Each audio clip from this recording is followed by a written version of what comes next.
Di sini saya akan menjelaskan karakteristik perubahan hasil belajar. Setiap perilaku belajar selalu ditandai oleh ciri-ciri perubahan belajar yang spesifik. Karakteristik perilaku belajar ini dalam beberapa literatur perpustakaan antara lain Psikologi Pendidikan oleh Surya 1982 disebut sebagai prinsip-prinsip belajar. Di antara ciri-ciri perubahan hasil yang menjadi karakteristik perilaku yang terpenting adalah perubahan itu internasional, perubahan itu positif dan aktif, serta perubahan itu efektif dan fungsional. Yang pertama, di sini saya akan menjelaskan tentang perubahan itu intensional.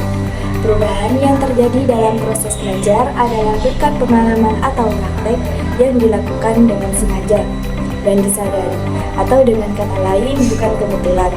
Karakteristik ini mengandung konotasi bahwa siswa menyadari akan adanya perubahan yang dialami atau sekurang-kurangnya ia merasakan adanya perubahan yang terjadi dalam dirinya, seperti penambahan pengetahuan, kebiasaan, sikap dan pandangan tertentu, keterampilan, dan seterusnya.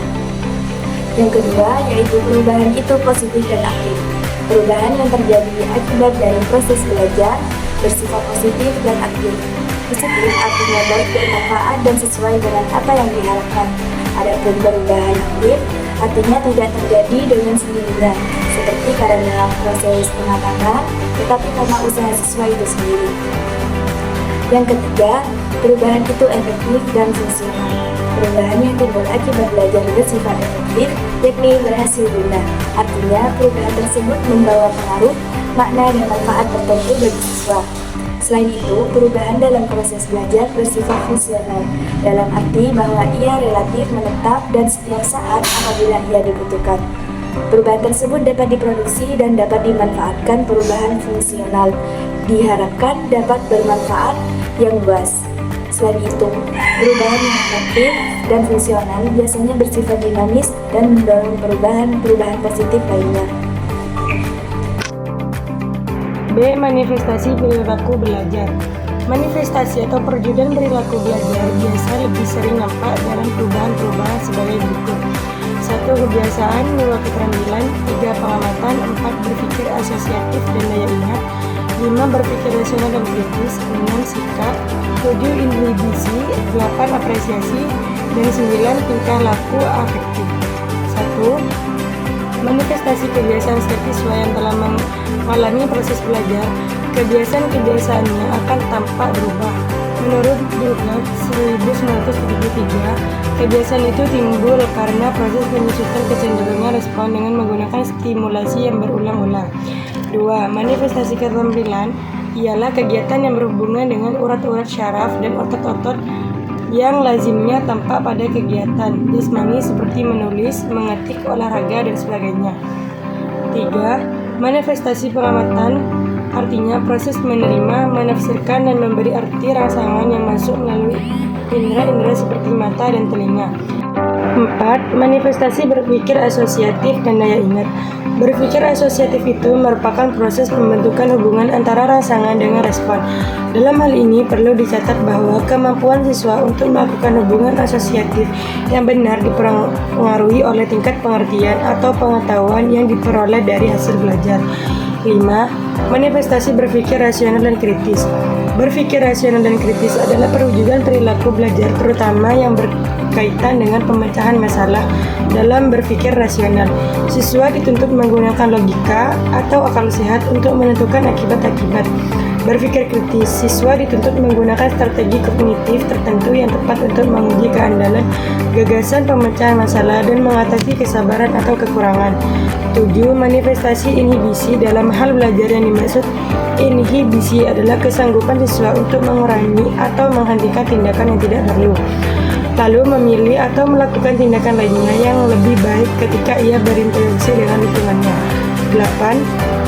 Manifestasi apresiasi adalah gejala ramah afektif yang pada umumnya ditunjukkan pada karya-karya seni, budaya seperti seni sastra, seni musik, seni lukis, dan sebagainya.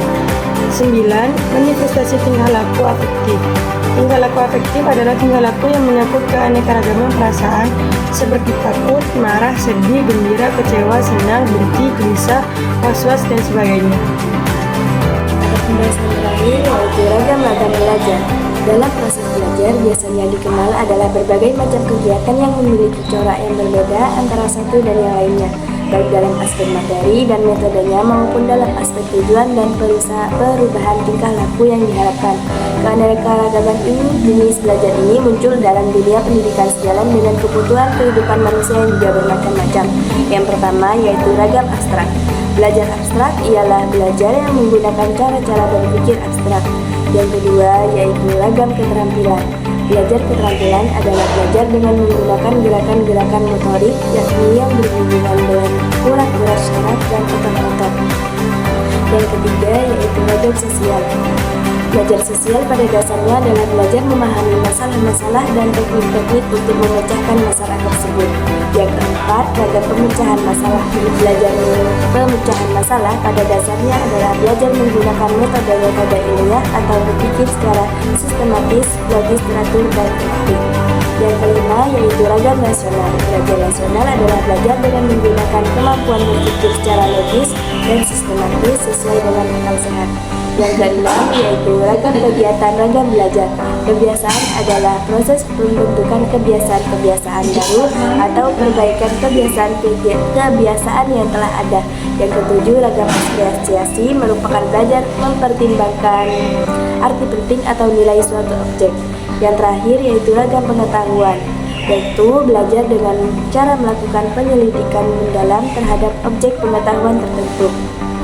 Ini juga dapat diartikan sebagai sebuah program belajar terencana untuk menguasai materi pembelajaran dengan melibatkan kegiatan investigasi dan eksperimen.